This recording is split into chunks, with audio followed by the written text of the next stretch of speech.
Bom, gente, uma boa tarde a todos. Sejam bem-vindos a mais um webinário da Sociedade Brasileira de Farmacognosia, a qual tem a organização da Regional Sudeste de Farmacognosia. E hoje a gente tem o prazer de receber a doutora Jane Manfron, que vai falar um pouquinho para a gente sobre microscopia aplicada a controle da qualidade de drogas vegetais. E eu desejo um bom webinário para todos. Convido então Leopoldo rapidamente para proferir algumas palavras e reforçar a importância de tornarem-se membros da Sociedade Brasileira de Farmacognosia. Obrigado. Bom, boa tarde a todos. Jane, muito obrigado pela sua presença, uma alegria enorme ter você aqui. E reforçar o que a gente sempre fala nos webinários, né, para os que não são sócios da SBF Gnosia, associem-se para continuarem apoiando e fortalecendo as ações da farmacognosia no Brasil. Eu vou deixar o link aí no chat para quem não é sócio e tiver interesse em consultar o site. Lá tem o link da nossa revista também. E a gente está transmitindo hoje essa palestra pelo YouTube, então quem estiver assistindo pelo YouTube pode fazer perguntas ao final, que a gente vai levar ao debate para a Jane ao final da apresentação dela. Então, desejo a todos vocês um ótimo webinário. Boa tarde a todos. Primeiramente, eu gostaria de agradecer também o convite para participar desse ciclo de webinários, né? Eu assisti quase todos, né? Então hoje nós estamos no 10º webinário. Então, agradecer o convite do professor Douglas, a indicação do professor Leopoldo, né? E acredito que está enriquecendo muito, pelo menos para mim, eu que acompanhei quase todos os webinários, eu gostei muito e fico muito honrada com o convite de poder falar de um assunto que eu gosto muito, mais eu gosto do que eu sei, que é a microscopia aplicada ao controle da qualidade de drogas vegetais. Tá? Então, vamos lá. Então, todos sabemos, né, que a qualidade da matéria-prima, né, ela é extremamente importante, né, para a qualidade do produto final, né, que seja um produto tradicional fitoterápico ou um medicamento fitoterápico.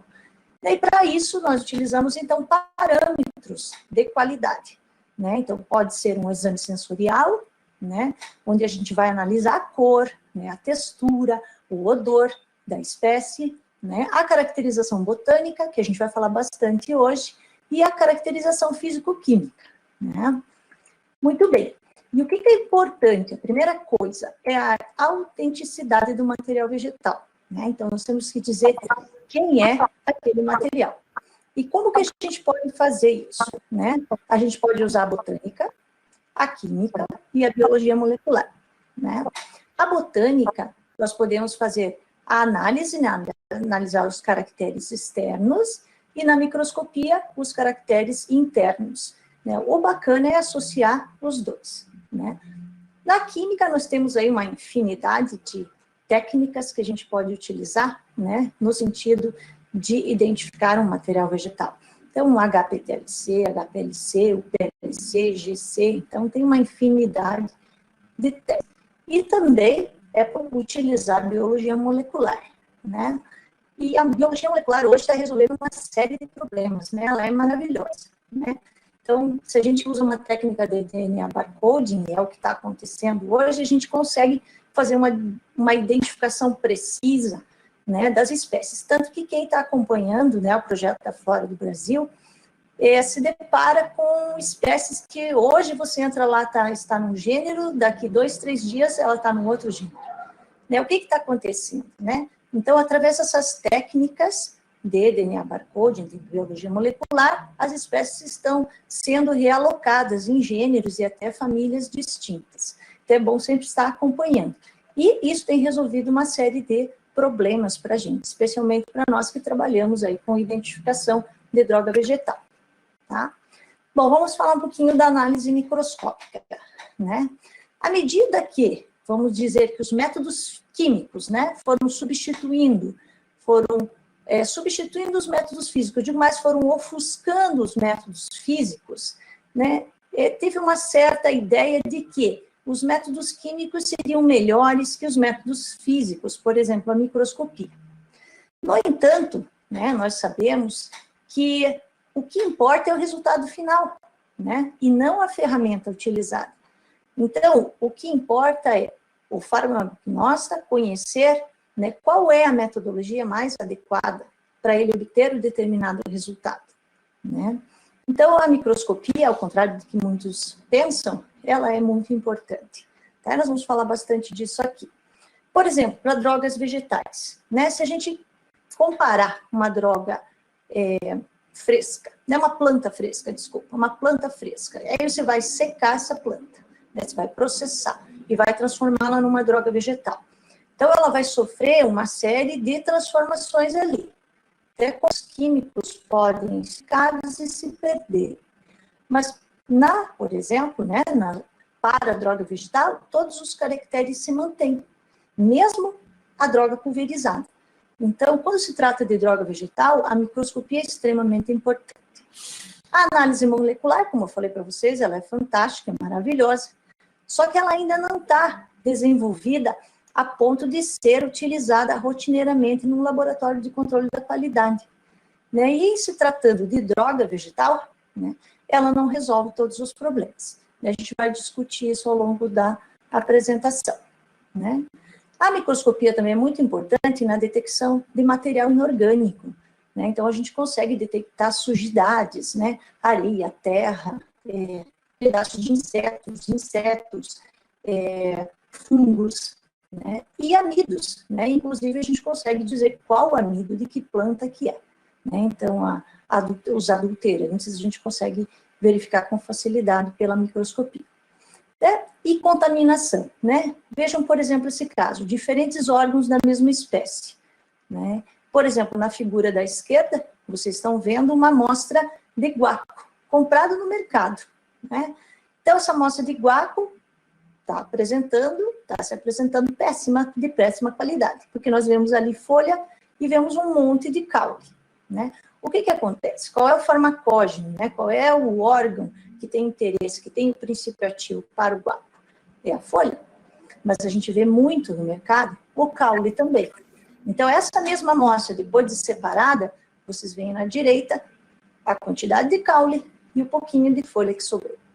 Não é incomum a gente encontrar essa adulteração. É bem comum. Então, o que acontece? O farmacógeno é a folha, mas o caule da própria planta, ele é um adulterante de baixo custo. Então, é muito fácil utilizar. Daí você diz, mas, né, olhando aqui a morfologia, eu consigo separar os dois. Sim, mas tritura isso, transforma isso em pó, né? Você não vai conseguir nem pela biologia molecular dizer que tem a folha ali, porque é a mesma espécie, né? Mas pela microscopia você diz, porque a folha tem uma estrutura, né, botânica completamente diferente da do caule. Então, facilmente a gente faz essa separação.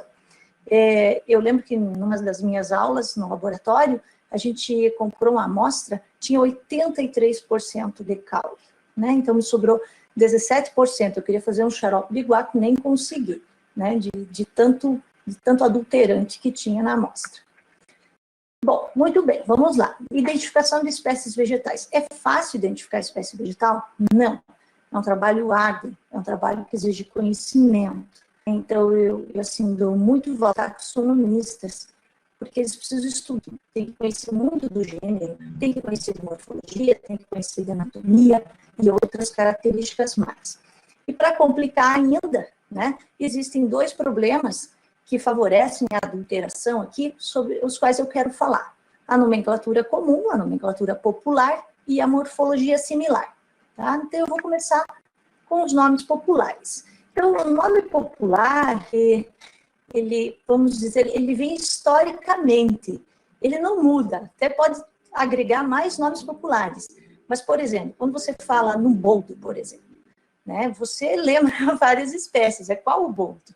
Né? Então, um nome popular pode designar várias espécies. Eu coloquei para vocês ali 3, mas existem mais espécies de boldo, até de outras famílias botânicas. Vocês têm aqui o Plectranthus barbatus, que é o boldo nacional, no meio o Plectranthus neuquilos, que é conhecido como boldinho, e por último vocês têm o boldo do Chile, né, que é o verdadeiro boldo, né? Então vamos dizer assim, o nosso é tido como falso boldo.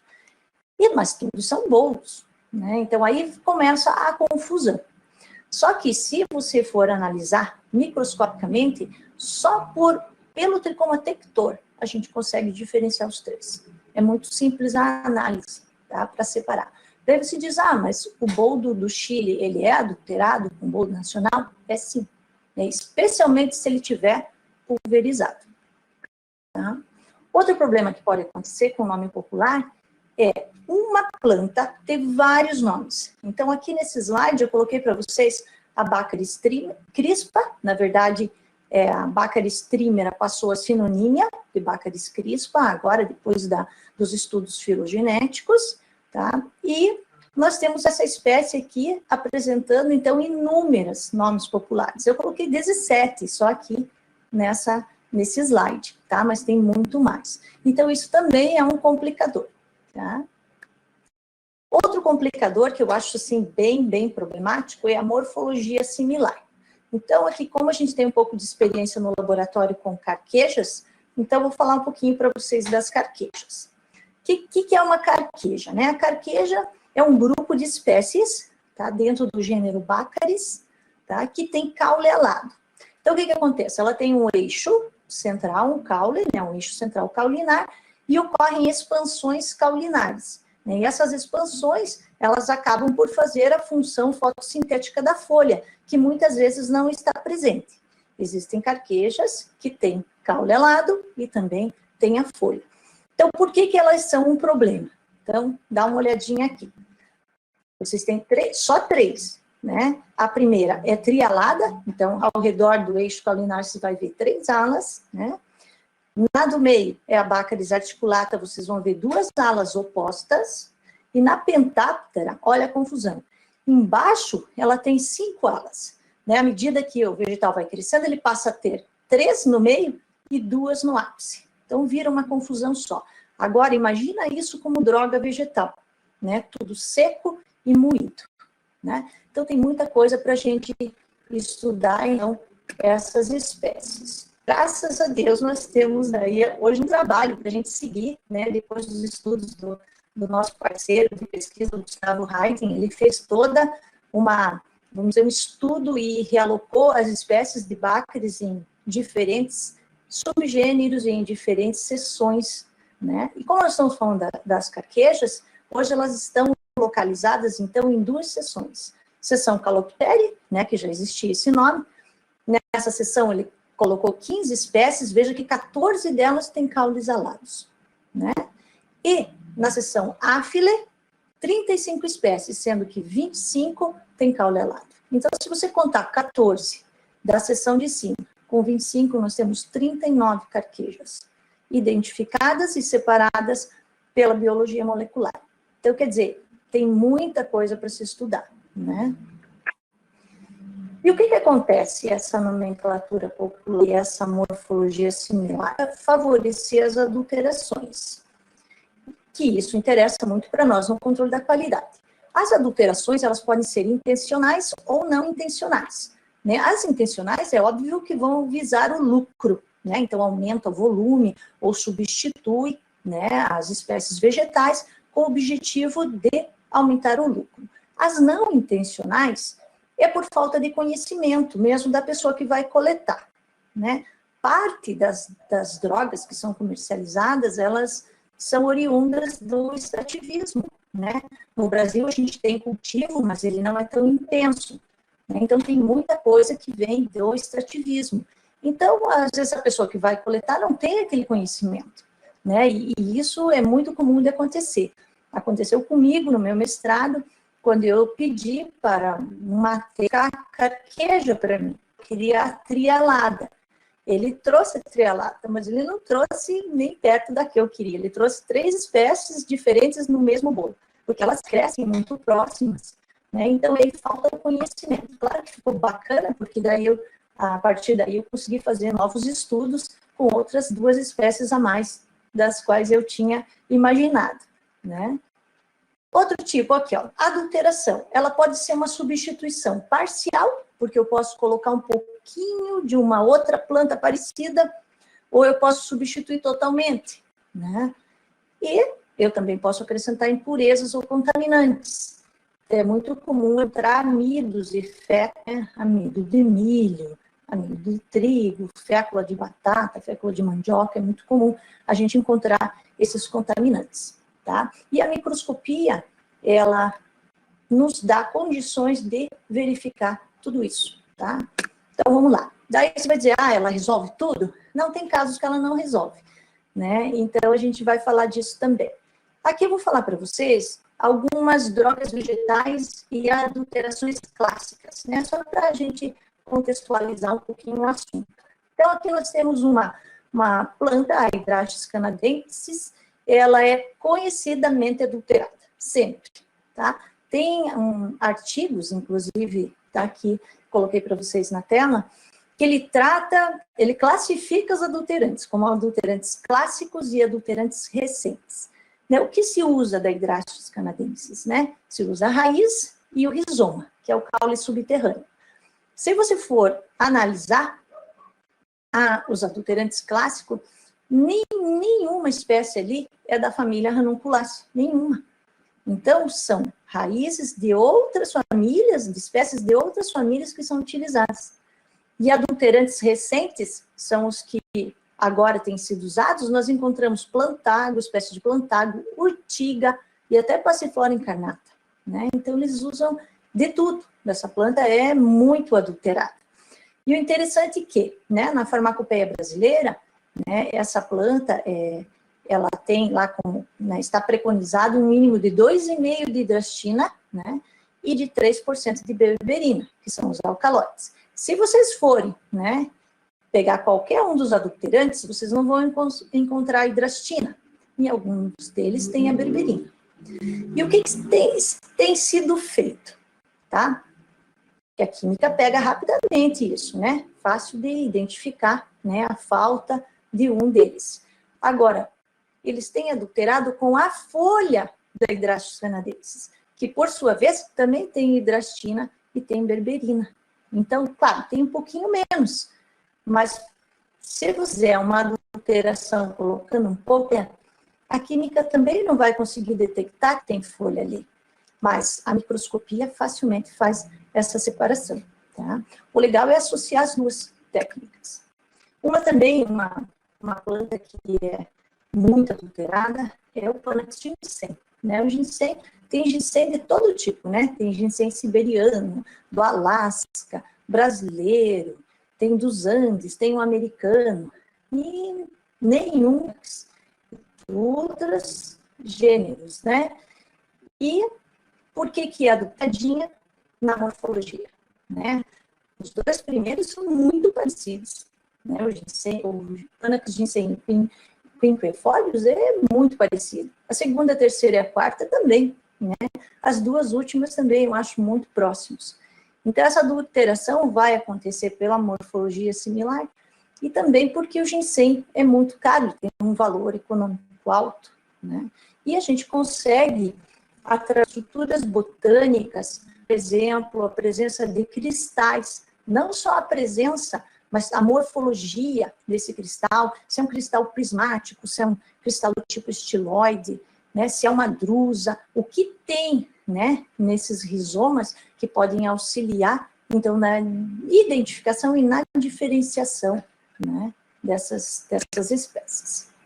Uma outra também clássica é a adulteração de pimenta, né? Então, vocês estão vendo o Piper nigrum ali, e vocês estão vendo no círculo vermelho os sementes do mamão. Desses diz, nossa, professora, usa semente de mamão para adulterar o Piper.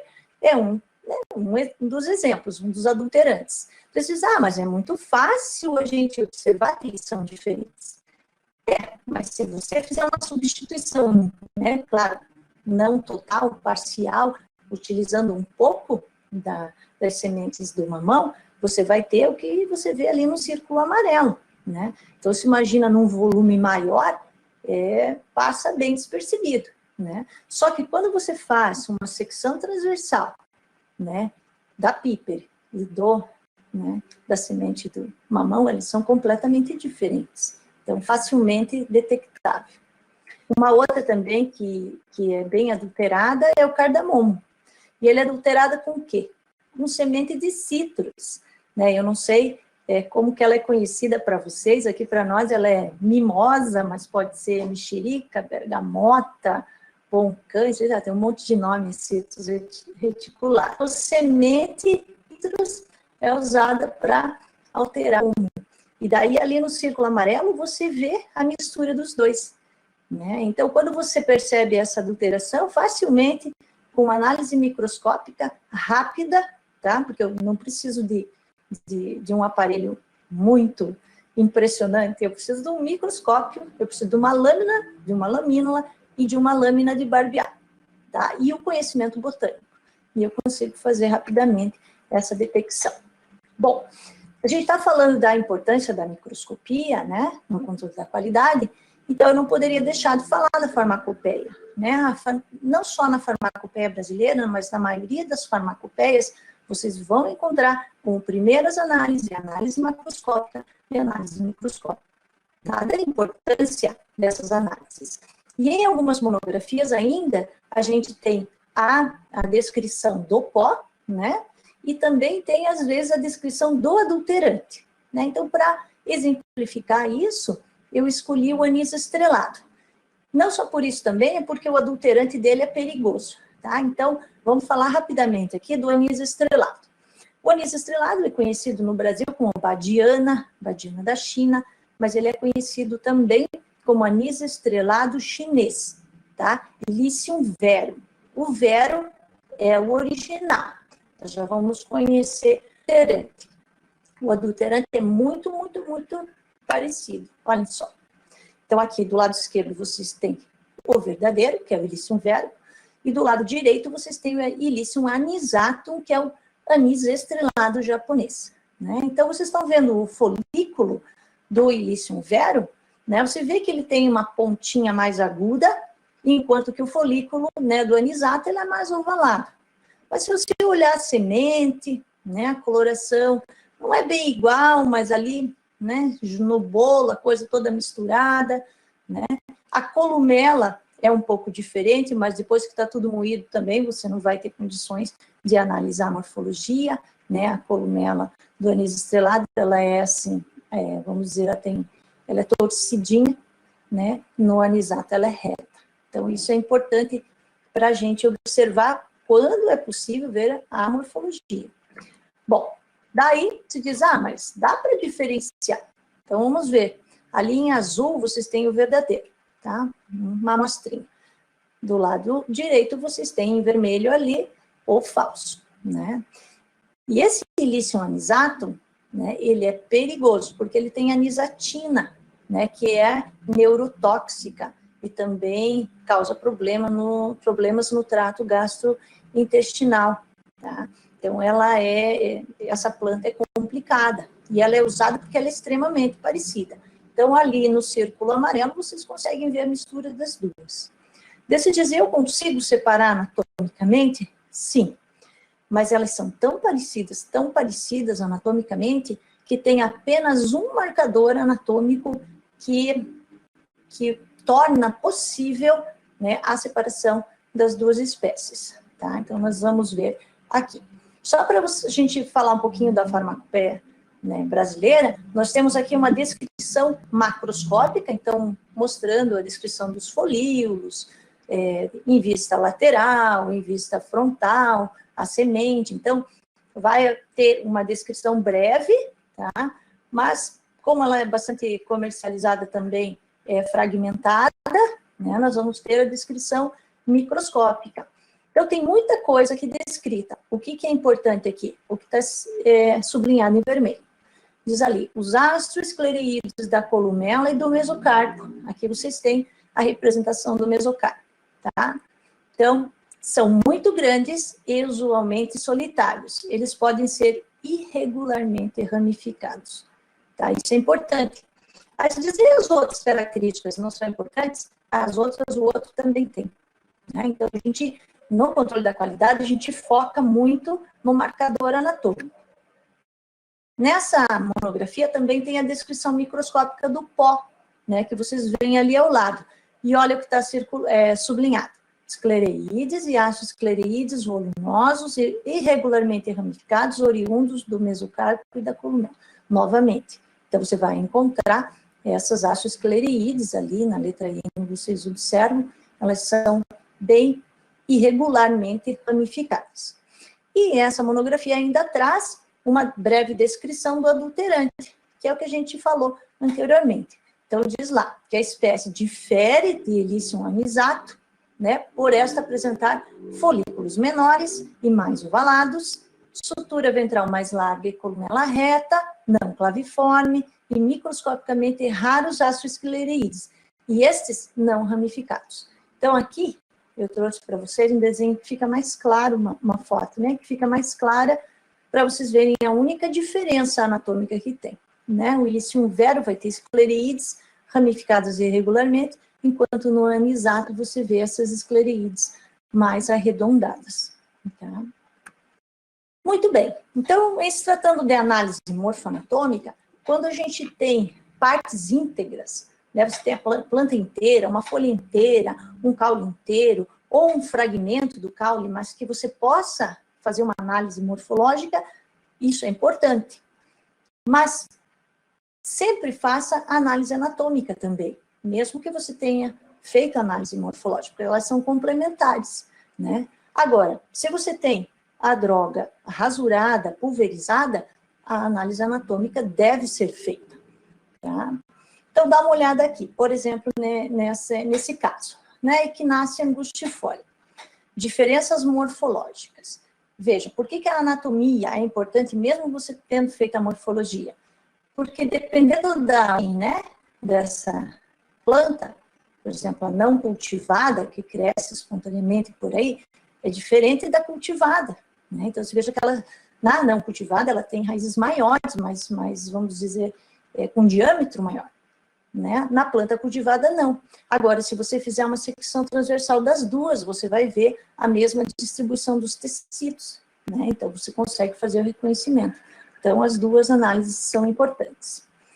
Claro que, quanto mais pulverizado estiver a amostra, menor a confiabilidade, né, do resultado. Mas eu questiono um pouco isso, porque se a pessoa que vai analisar, o farmacognóstico que vai analisar, ele tem treinamento para isso, ele não vai ter dificuldade de analisar o pó. Então, por isso que sempre eu falo para os meus alunos, vocês têm que conhecer os elementos marcadores, os elementos botânicos na planta fresca, tem que conhecer na droga, né, na planta rasurada, e tem que conhecer no pó. Claro que no pó, né, tudo vai moer ali. Só que você consegue, por exemplo, determinar uma célula apical de um tricoma, você consegue ver que um tricoma tem uma cutícula rugosa, você consegue ver um pedaço da epiderme, de repente, que contém um estômato. Então, são características que são marcadores que podem identificar, né, a espécie, mesmo pulverizada. Eu sempre digo, é muito fácil fazer uma lâmina do pó, e ela é mais difícil de analisar, né, ao contrário, com uma planta, por exemplo, recém-coletada, é um pouco mais difícil de cortar, mas, em compensação, a análise, né, no microscópio é bem mais rápida. Esse caso aqui é um caso que microscopia não resolve. Por exemplo, é conhecido, é sabido que o adulterante de Echinacea purpúrea é Parthenium integrifolia. Tá? Então, o que vocês estão vendo aí? Né? Vocês estão vendo duas secções transversais da raiz, né? E é óbvio que se eu tenho um pedacinho da raiz, eu consigo fazer a secção transversal, eu consigo observar a distribuição dos tecidos, né, nessa raiz. Só que a gente tem que observar. Em rasurada, eu posso ver isso. A pulverizada, eu já não sei mais quem que é quem. Por quê? Porque os mesmos elementos botânicos que eu tenho na Echinacea, eu tenho no Parthenium. Então, esse é um caso, né, para exemplificar que a microscopia tem casos que ela não resolve também. Esse é um deles. Muito bem, agora eu vou falar para vocês de marcadores anatômicos que são, né, que a gente trabalhou em diversos grupos botânicos, né, diversos gêneros, dentro do nosso grupo de pesquisa. Então, vou mostrar alguns trabalhinhos que a gente tem, a espécie e os adulterantes, tá? Então, eu vou começar com as espécies de Micânia, né? A Micânia levigata é uma planta farmacopeica, né? Ela difere da Micânia aglomerata, porque ela é mais longa do que larga, né? A aglomerata, ela tem uma base astada, é um pouco mais curta, né? Mais, vamos dizer, mais triangular, tá? essa micânia levigata é muito adulterada. Como a gente viu, ela pode ser adulterada com partes do próprio, da própria planta, como no caso e até raízes, e ela também pode ser adulterada por outras espécies de micânia que têm morfologia similar. Então, nesse estudo aqui, que foi publicado na Revista Brasileira de Farmacognosia, foi em 2017, nós estudamos 6 micânias, né? Micânia campanulata, cordifolha, aglomerata, ali na letra C, que é bem conhecida. Nós temos a astato cordata, a microptera e temos a sessilifólia, tá? Então, a gente fez uma análise buscando marcador, porque a gente não faz um estudo botânico completo, com estrutura primária, estrutura secundária, porque isso é o botânico que faz, né? Para nós, em farmacognosia, o que importa? Marcadores anatômicos de identificação, né? Então, a gente vai atrás disso. Quando a planta tem tricoma, né, eu sempre falo que os tricomas são muito importantes como marcadores. E aqui, nesse estudo, a gente conseguiu observar isso, né? Então, por exemplo, ali na letra A, E e H, vocês estão vendo a micânia campanulata. Ela tem 3 tipos de tricomas. O tricoma captado, que é o primeiro da letra A, o tricoma tector ali na letra E, e na letra H, né, onde diz o T, vocês têm um tricoma glandular uniciliado, ou seja, ela tem 3 tipos de tricomas. E dá para ver também que ela tem uma particularidade na epiderme, ela tem células ali lenticulares, tá? Na letra B e na letra F corresponde à micânia cordifolha. A gente observa que tem o tricoma glandular uniciliado e tem o tector, mas não tem o biseriado. Então, só por isso já consigo fazer a separação dessas duas. Na micânia aglomerata, nós temos o captado, temos o glandular uniciliado, mas não tem o tector. Então, até aí eu faço a separação. Só que quando eu vou avaliar a micânia astato cordata, né, eu observo que ela tem as mesmas características da aglomerata. Então, só a análise epidérmica, análise de tricoma, para essas duas, não resolveria, tá? Então, eu tenho que partir por uma outra característica anatômica que auxilia na diferenciação, tá? Que a gente já vai ver. Aqui na letra I, K e N, vocês estão vendo a micânia microptera, que tem também os 3 tipos de tricomas mencionados para a campanulata. Entretanto, não tem a epiderme lenticular, como vocês veem na primeira. E a última é completamente diferente das demais. Ela apresenta um tricoma ali, vocês conseguem observar na letra L, um tricoma, ele é maior, tá? Ele tem uma base bem alargada, ele tem uma cutícula rugosa, né? E ele também tem uma estriação, né, ao redor da base bem característica. Então, o que facilita a diferenciação, pelo menos, dessas 6 espécies que a gente conseguiu analisar. Bom, aí eu tenho aquele problema, né, para separar a aglomerata da astato cordata. Então, a gente faz uma secção transversal, né, da folha e analisa o mesofilo, por exemplo. Com a análise do mesofilo, eu consigo fazer a diferenciação. Conseguem ver ali na letra C, nós temos a micânia aglomerata, e onde está HY, vocês têm uma camada de hipoderme adaxial, o que não é observado na astato cordata. Então, só por essa característica, então eu separaria as duas, não consegui com os tricomas. Como a gente observa, né, muito caule misturado às micânias, né, então a gente resolveu também estudar o caule. Então, aí está o caule das 6 espécies, todos diferentes. Daí você diz, nossa, professora, mas a C e a D são muito parecidas. A C e a D é aglomerata e cordata. Até no caule elas são parecidas, né? E na letra A você consegue ver que ela é arredondada, mas ela tem 2 valéculas opostas. Na letra B, né, o caule apresenta-se hexagonal, né? Na letra C e D, elas são arredondadas, né, bem arredondadas. Só que a C, ali onde vocês veem SD, vocês estão vendo dutos secretores, que estão localizados na medula, o que não é visto na astato cordata. Na letra E, a gente vê um caule também hexagonal, mas a gente consegue ver as costelas ali bem agudas. né? A gente também vê costela na F, mas em compensação, elas são arredondadas. Então, dentro desse estudo, dessas 6 espécies, facilmente a gente consegue fazer a separação, tá? Da mesma forma, a gente analisou as espécies de passiflora, né, que também é bastante adulterada. Vocês têm aqui na primeira figura a passiflora alata, que é a maracujá doce, né? E a passiflora edulis, aqui do lado, que é o maracujá azedo, tá? Então, são muito comuns e também é muito comum você encontrar no comércio uma pela outra ou misturada. E isso a gente detecta porque a gente compra muito material, né, no comércio para analisar, inclusive nas aulas, e a gente vê isso. Então, isso motivou a fazer um estudo, né? Foi um estudo que desenvolveu lá na Universidade do Paraná, foi orientado pelo professor Cid, né? E eu orientei a aluna, e nós fizemos, então, um perfil, né, morfoanatômico de diferenciação de 12 espécies. Saiu também na Revista Brasileira de Farmacognosia em 2015.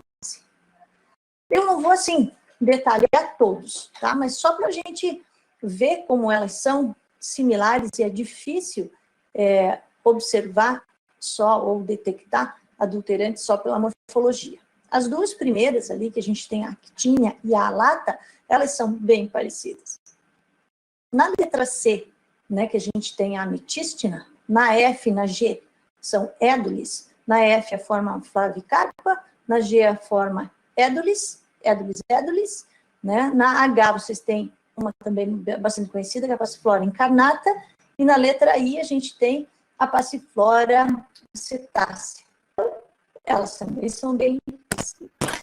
E a anatomia consegue facilmente diferenciá-las. Tá? Então, para a gente não ficar muito tempo, né, falando de todas as características, vamos ficar só nas 2 primeiras, que é a actina e a alata.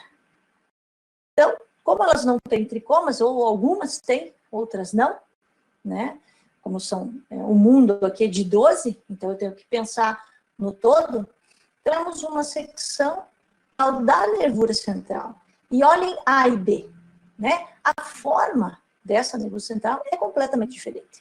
Então, só por uma secção transversal, né, de cada espécie, eu consigo fazer a separação das 2. E não só pelo shape, né, pela forma que elas se apresentam, mas também pela distribuição dos feixes vasculares, que em A, né, a gente tem um feixe dorsal e 3 feixes livres em arco aberto. Na letra B, nós temos 2 dorsais e um feixe único em arco aberto. Isso é completamente diferente, então fácil de analisar. E uma outra análise também que vale a pena mencionar, a gente fez a secção transversal do pecíolo. Então, tem muito trabalho na literatura que o pessoal trabalha só com o limbo foliar, né? E esquece o pecíolo, né? Tem folhas que não têm pecíolo, são folhas sésseis, mas tem folhas que têm pecíolo. E o pecíolo fornece informações preciosas, né? Então, no caso das passifloras, isso foi verificado. Então, olhem A e B, né? A secção transversal do pecíolo é completamente diferente, bem como a distribuição dos feixes vasculares, tá? Então, só por essas 2 características aí eu consigo fazer a diferenciação das espécies semelhantes. Aqui mais um trabalhinho, tá? Esse trabalho foi publicado na Microscope Research and Technique. Foram 6 espécies de vassouras, né, de bácaris. Para nossa alegria, né, uma das nossas foi escolher a capa da revista, é essa que está aí. Né? Então, vocês estão vendo ali na capa, então é um tufo de tricomas glandulares, né? Todos assentados na epiderme, assim, em depressão na epiderme. E no tricoma glandular, ele é um tricoma glandular bisseriado, em cada célula apical, vocês veem uma drusa, né? Então, assim, essa foto realmente ficou bastante interessante. Essa foto foi feita num microscópio de polarização, né? Porque os cristais são birrefringentes, então há possibilidade de verificar fácil desses cristais. Bom, esse trabalho foi parte do meu trabalho do pós-doc, que eu fiz lá na Universidade do Mississippi, centro de pesquisas da universidade, que é mantido pelo FDA. eles têm muito interesse, né, nesses trabalhos de identificação, né? Então, eu escolhi, né, esse centro porque eu sabia que lá eu ia aprimorar o meu conhecimento, né? Então, nós fizemos diferenciação das bácaris, não só a nível anatômico, mas fizemos também toda a parte química dos óleos essenciais, fizemos o DNA barcoding dessas 6 espécies e também fizemos as biológicas, antimarílica, antiesquistossoma, inseticida, está tudo já publicado, vocês conseguem encontrar se tiverem interesse. Essas 6 espécies aqui crescem nos Campos Gerais, que é onde a universidade está, né, região de Ponta Grossa. Então, eu escolhi as espécies mais parecidas que você encontra no campo, assim, tem dificuldade de identificação. A única diferente seria a Baccharis puntulata, que vocês estão vendo ali, é a 4ª espécie. Eu achei melhor levá-la, porque eu também queria estudar os óleos, né, e atividades biológicas, mas morfologicamente ela difere das demais. Bom, o que nós conseguimos, né, analisando a anatomia? Características que a gente já conhecia, comuns, e outras que nunca tinham sido, né, vamos dizer assim, detectadas e divulgadas na literatura. Então, na letra A, B, C e D, a gente tem a primeira espécie, que é a Baccharis ilinita, tá? É uma espécie que é utilizada como digestivo, tem até um grupo de estudo da Federal que trabalha com essa espécie. E quando a gente analisou os tricomas, a gente viu 2 tricomas clássicos em Baccharis. Então, na letra B, vocês estão vendo um tricoma flageliforme, e na letra C, vocês estão vendo um tricoma glandular biseriado, tá?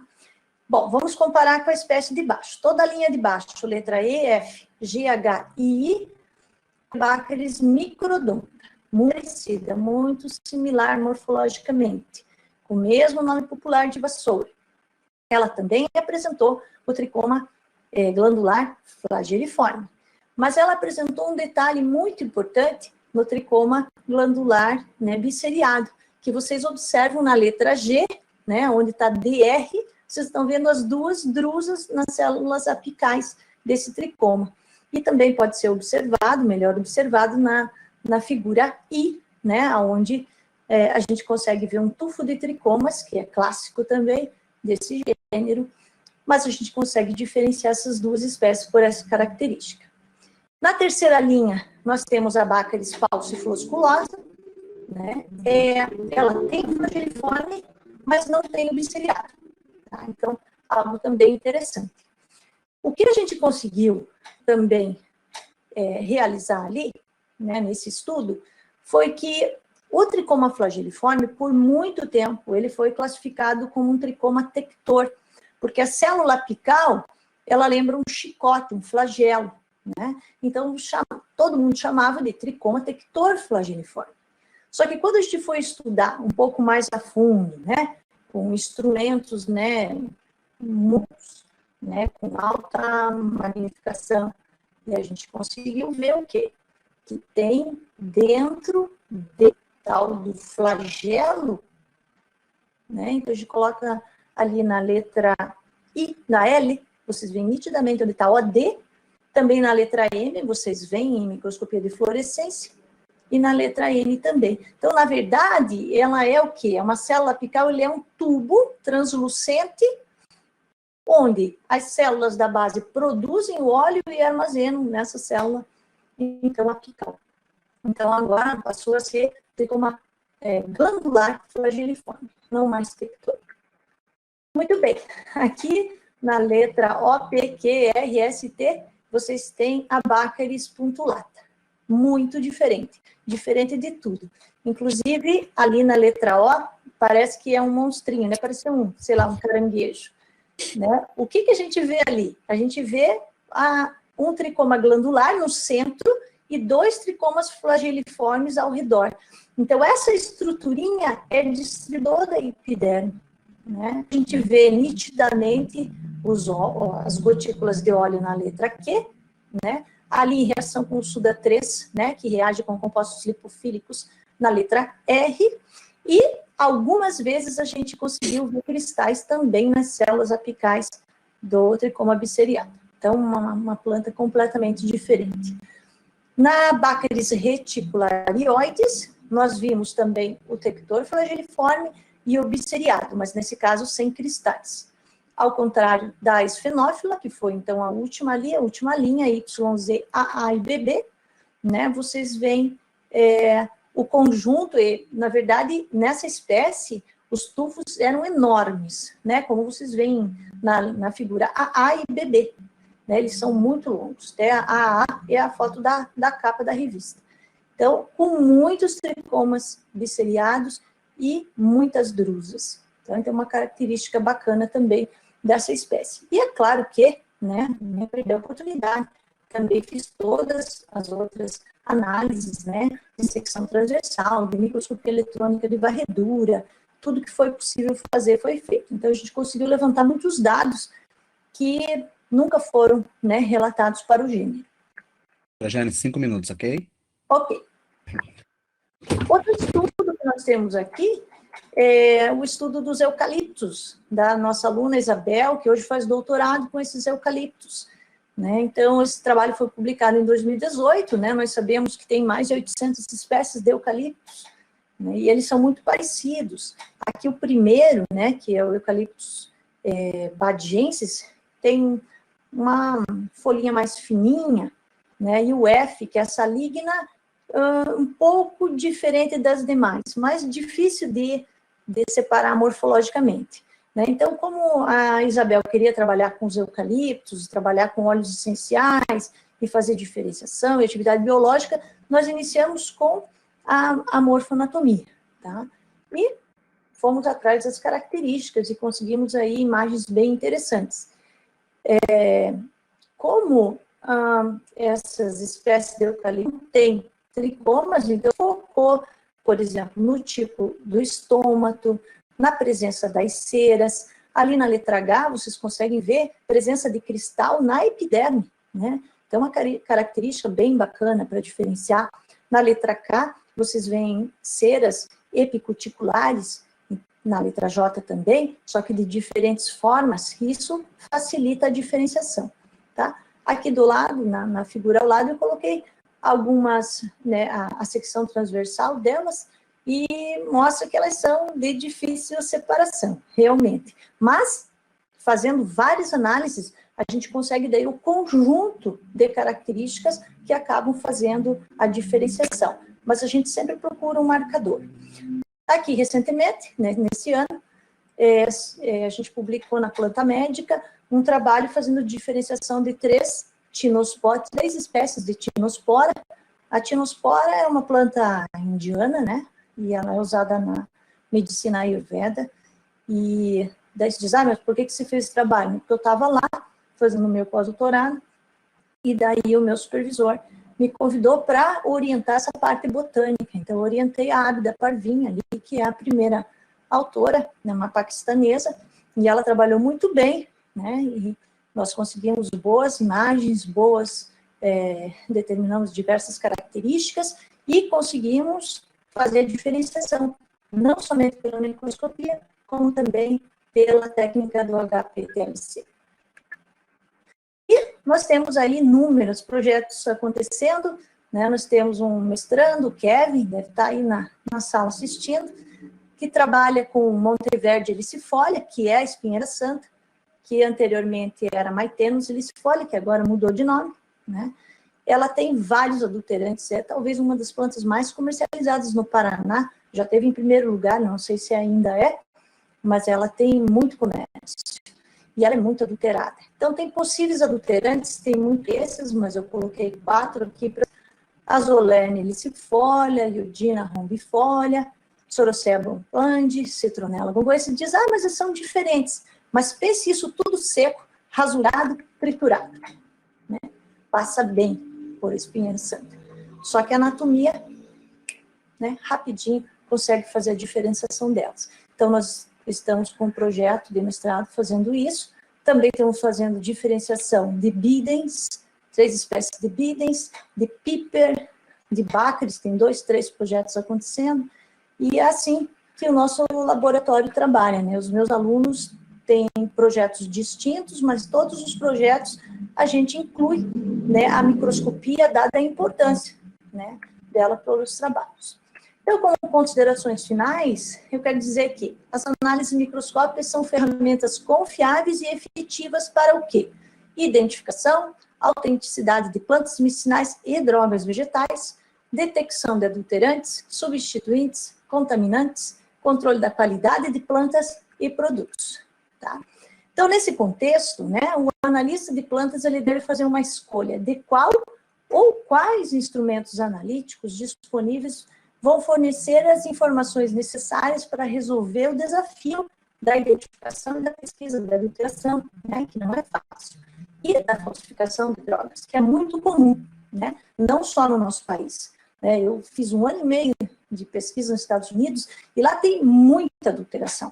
Por isso que o FDA gosta desse tipo de trabalho, né, porque ele dá valor, porque isso fornece dados para que eles possam detectar essas falsificações que, às vezes, outras técnicas não conseguem. Né? A identificação para eles é o primeiro passo e deve ser para todos os trabalhos. Então, nessa perspectiva, todas as técnicas analíticas são importantes, todas, elas são complementares entre si. Né? Então, era isso que eu queria falar. Aqui na universidade onde a gente trabalha, Ponta Grossa, Paraná, aqui vocês veem o nosso horto medicinal, nós temos ali mais ou menos um número de 80, 90 espécies cultivadas, né? E aqui o laboratório de farmacognosia, o M54, não consegui atualizar a foto, né, por causa da pandemia, mas da esquerda para vocês veem a Paola, que trabalha com Bacillus, com 44. Daí nós temos a Gabriela, que nos auxilia fazendo os desenhos das monografias da farmacopeia brasileira homeopática. Daí lá atrás a Carolina Sabidotti, que trabalha com eucaliptos, com bidens, com senécio. Aqui na frente a Camilinha, que trabalha com esquinos, cecrópia, tetrapanax, eu já nem sei que coisa.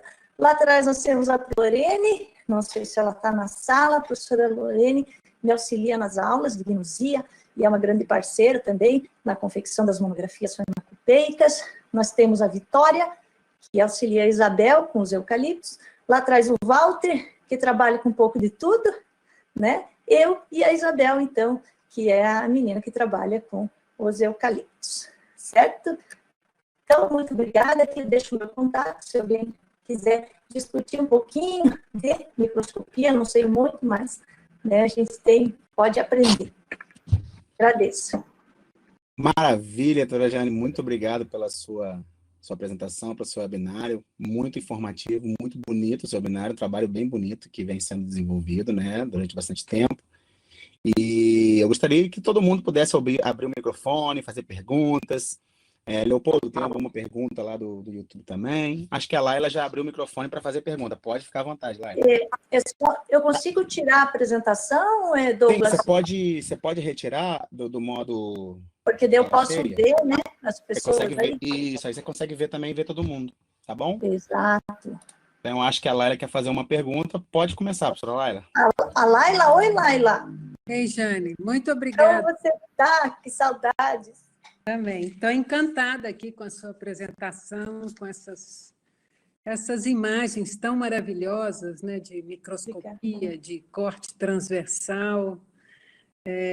Eu até lembrei uma vez em Paris, na escola de farmácia, estava todo decorado a grade do lado de fora, uma grade bem grande em Paris 5, perto daquele do parque, esqueci o nome do parque agora, gente, o parque lindo, todo decorado com as imagens assim imensas, uns 2, 3 metros dessas imagens, desses cortes, né?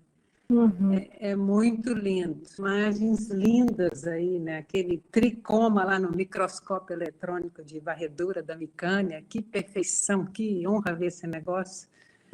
E a trufa de tricomas lá merecia mesmo ser capa de revista aqui. Que obra de arte! Mostrar a natureza em detalhes assim, né?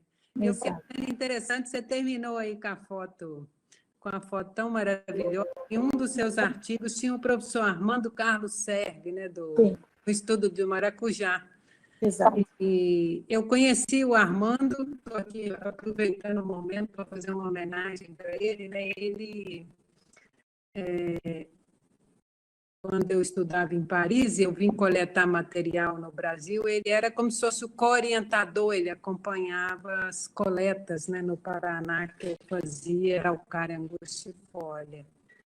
E nos deixou já há algum tempo, né?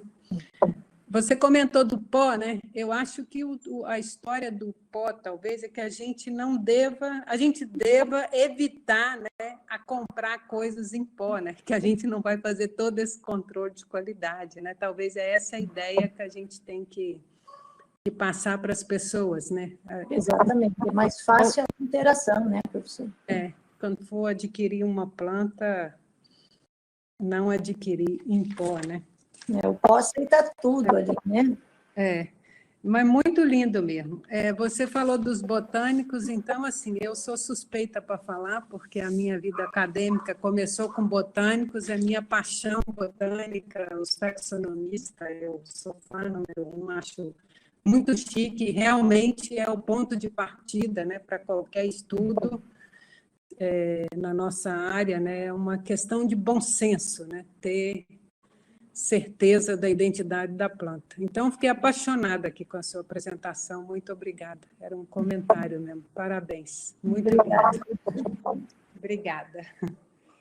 Muitas pessoas elogiando a apresentação. Luiz Marques falou, Jane, parabéns, senti falta da Epiphyta glomerata Drenthis. Sim. Muito pouco tempo. O Douglas não me deu tempo. O Léo deu bastante. Até que foi bom, né? Mas tentei jogar para você um pouquinho a mais, né? Ô, Jane, tem uma pergunta aqui do YouTube. O Oscar Herrera Caldeirão pergunta se é possível, se você recomenda softwares de comparação morfométrica para ver a diferença entre as espécies. Ele até cita 2 aqui, o ImaDJ ou o R. Não sei, o que você pode falar sobre isso? Eu acho que agrega, né? Mas somente eles não. Eu acho que é bom, né? Todas as análises, quanto mais análise, melhor. Mas, assim, não somente, né, os softwares, né? Uhum. Tem uma outra pergunta aqui, João Luiz Oliveira, queria se indique o uso dos corantes, porque as imagens estão boas, né? Se existe alguma dica, dependendo do órgão vegetal que é analisado e tudo mais. Não, a gente usa as técnicas usuais, né? Então, o básico para nós ali é usar Leastra, fluxina básica, na dupla coloração, ou usar só azul de toluidina, né? Então, basicamente isso. Claro que daí na análise histoquímica a gente usa uma série de outros reagentes, mas para coloração é isso só, né? E assim, o treino, né? Então, assim, eu tenho uma equipe muito boa, eu tenho que falar que os meus alunos são muito dedicados, tadinhos também, eu sou bastante exigente, mas eles treinam muito, né, para chegar ali naquelas imagens, porque quando a gente vai publicar algo, tem que ser algo que a gente consiga ver depois isso no microscópio, então a gente tem que ver com detalhes como a estrutura é, né, então é difícil às vezes acertar, né, a coloração, mas é mais em relação ao tempo que a gente deixa, né, para reagir, do que propriamente o reativo. Uhum. Tem uma outra também perguntando sobre gomas glandulares, né, aromáticas. Se você percebe, se é possível observar diferenças anatômicas nesses tricomas, dependendo da composição química. Isso eu acredito que não. Porque tem uma enormidade, né? Tem muitos tricomas glandulares. Eu nunca parei para pensar nisso, mas eu não sei se tem relação com a morfologia, eu acredito que não. Uhum. Professora, tem uma pergunta minha, assim, a gente até conversa às vezes sobre isso, né, em relação às publicações. Eu queria que você falasse um pouco do cenário, assim, atualmente para essa área de morfoanatomia vegetal, em termos de publicação científica. Bom, a gente tem tido grandes problemas, né? Então, a gente tem publicado a revista Dignosia, que é uma revista que, né, aceita esse tipo de trabalho, de microscopia, como a Microscope Research and Technique, tem até um fator de impacto bem bacana, que se as imagens estão boas, né, e você usa diversas metodologias, não só a microscopia óptica, mas você acrescenta ali a microscopia eletrônica de varredura, você acrescenta um EDS, ou fluorescência, ou polarização, que aceitam, né, esse tipo de publicação. E também o que a gente está fazendo são as parcerias, né? Então, todo o trabalho de etnofarmacologia, né, eu acho que a anatomia entra. Então, a gente tem parcerias com grupos que trabalham com química, que fazem diferenciação, então a gente agrega a microscopia com a parte química, a gente não tem grandes dificuldades, tá? E claro que, né, se a gente for partir para revistas de botânica, propriamente dita, às vezes a gente, né, sofre um pouco porque são botânicos que analisam, e às vezes eles não entendem o nosso objetivo. Então, a primeira pergunta é, por que não fizeram a análise da estrutura primária? Né? Mas, para nós não temos interesse na estrutura primária. Né? Então, muitas vezes a gente bate ali na trave nesse quesito. Né? Mas a questão da aplicação, né, realmente, né, da técnica. Isso, tem muitos pesquisadores, muitos referis, eles não entendem, né, o objetivo. Mas alguns perguntam, só questionam e a gente responde, então fala qual que é o objetivo, deixa claro, a gente deixa o mais claro possível, né, o objetivo do trabalho. Mas a gente não tá tendo tanta dificuldade. E a gente tem agregado também, né, não feito só a morfoanatomia, a gente está fazendo uma série de outras análises junto, o que favorece, então, também a publicação e dá um plus, né, para o trabalho, porque a anatomia, a identificação é extremamente importante, né, é a primeira coisa, então, acho que agrega bastante. Uhum. Bom, enquanto o pessoal aqui no chat faz mais perguntas, né, pessoal, podem abrir o microfone se vocês quiserem. Vamos falar um pouquinho do nosso evento, Jane, que estava pronto, né, para ser divulgado, daí veio a pandemia, a gente teve que suspender, mas ele tá marcado para o ano que vem, né? Tá. Não, e foi impressionante, né, porque na noite que a gente ia fazer a divulgação, com tudo prontinho, site pronto, tudo confirmado, né, as universidades pararam.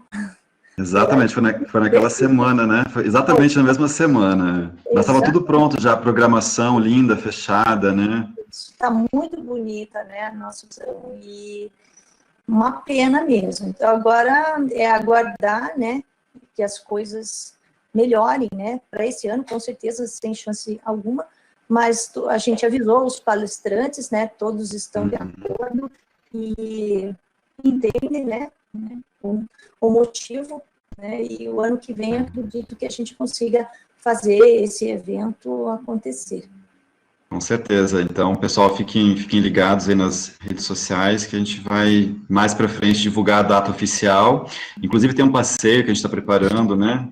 Sim, a Ponta Grossa é uma cidade muito bonita, tem muitas cachoeiras, né? A natureza lá é exuberante, né? Tem a Vila Velha, que é conhecida mundialmente, é imperdível, né? Eu considero um santuário, e que a gente vai fazer passeios lá. Até eu falei para o Léo, né? O evento era para ser no inverno, né? Tipo agosto, né? Eu acho que a gente poderia deixar mais para o final do ano no calor, porque se Curitiba é frio, Ponta Grossa 2, 3 graus abaixo. Tem o professor o Luiz Marques quer fazer um comentário. Pode ligar o microfone, Luiz Marques, à vontade, para fazer o comentário, professora Jane.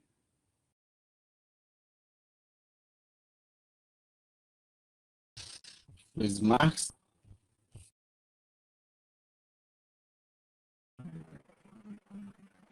Acho que ele não está ouvindo. Ou pode deixar o comentário aqui, deixa eu ver se ele está com... Ah, só está com áudio.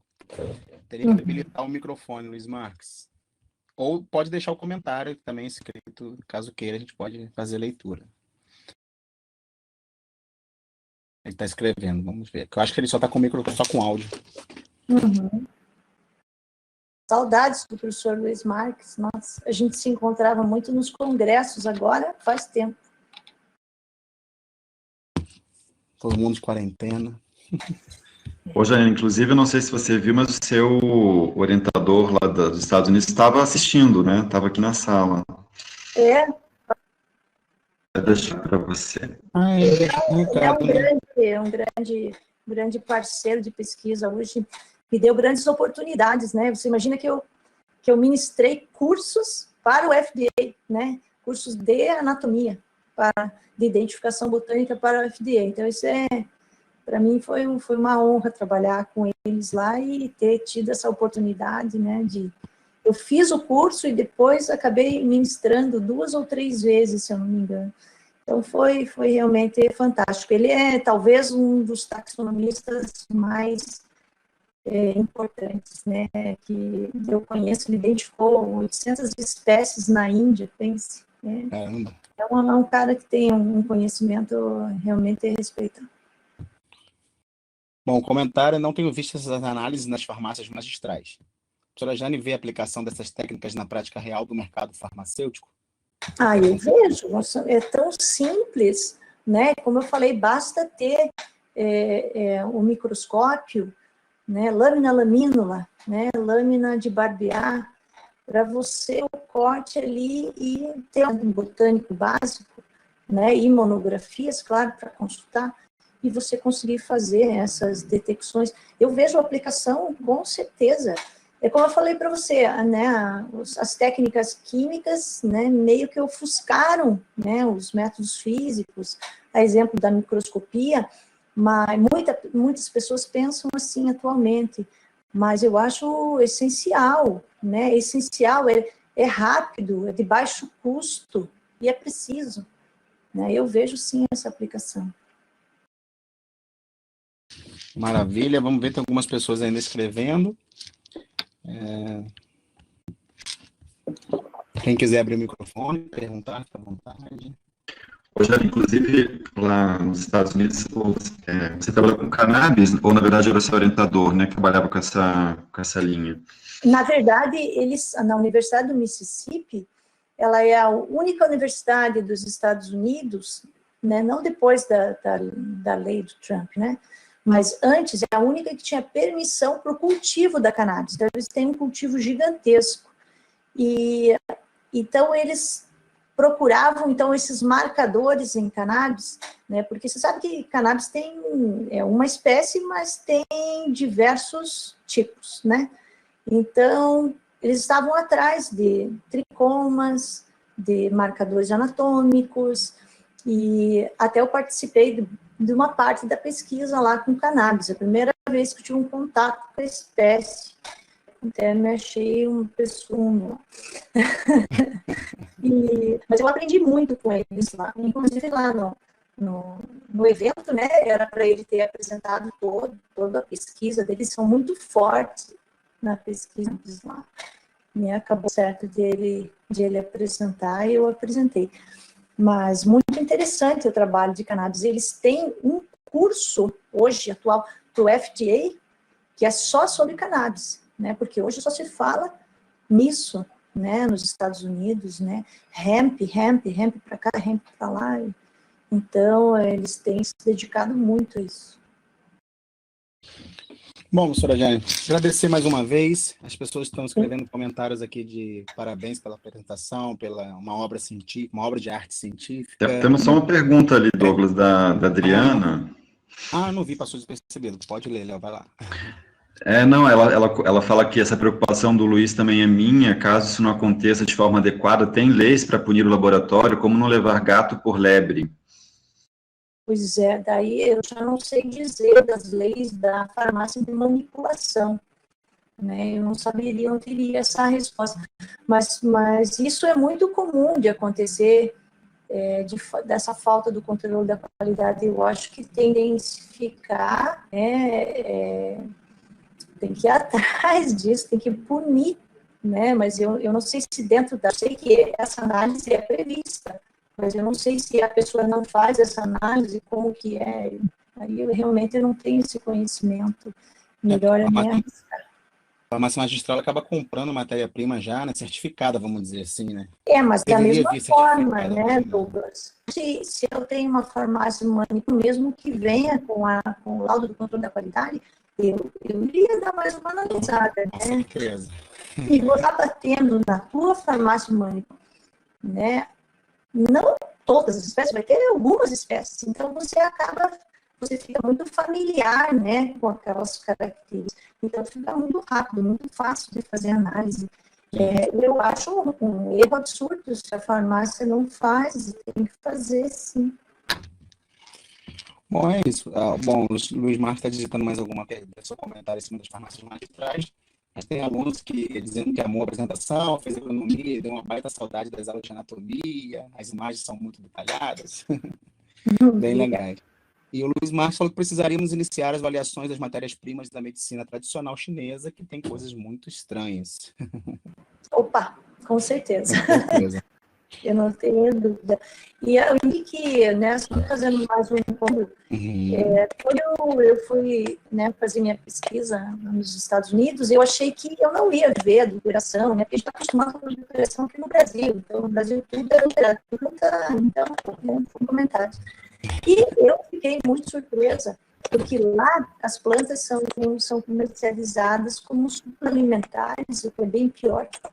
Muita adulteração lá, muita coisa, né? Que o pessoal vai lá no Walmart, compra aquelas cápsulas, né? De pó de planta, então aparece de tudo um pouco, inclusive tem substituições de 100% da droga, não só metade, né? Uma pequena porcentagem. Então eu fiquei surpresa, mas é muito comum, né? Muito comum.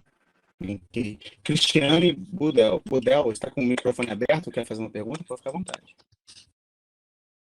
Não, só queria elogiar a palestra, foi muito elucidativa, e agradecer os comentários da professora Jane.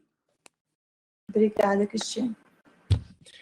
Bom, tá ótimo. Então, acho que a gente atingiu o nosso objetivo de hoje. Agradecer mais uma vez a professora Jane pela excelente webinário, pela disposição de estar aqui hoje, na terça-feira, passando um pouquinho do trabalho que desenvolve em Ponta Grossa. Espero conhecê-la presencialmente, né? A gente já conhece virtualmente. E que a gente também consiga fazer umas parcerias, tem bastante coisa interessante para a gente possa fazer trabalho para frente. E agradecer a todos que participaram aqui na sala de conferência, no YouTube.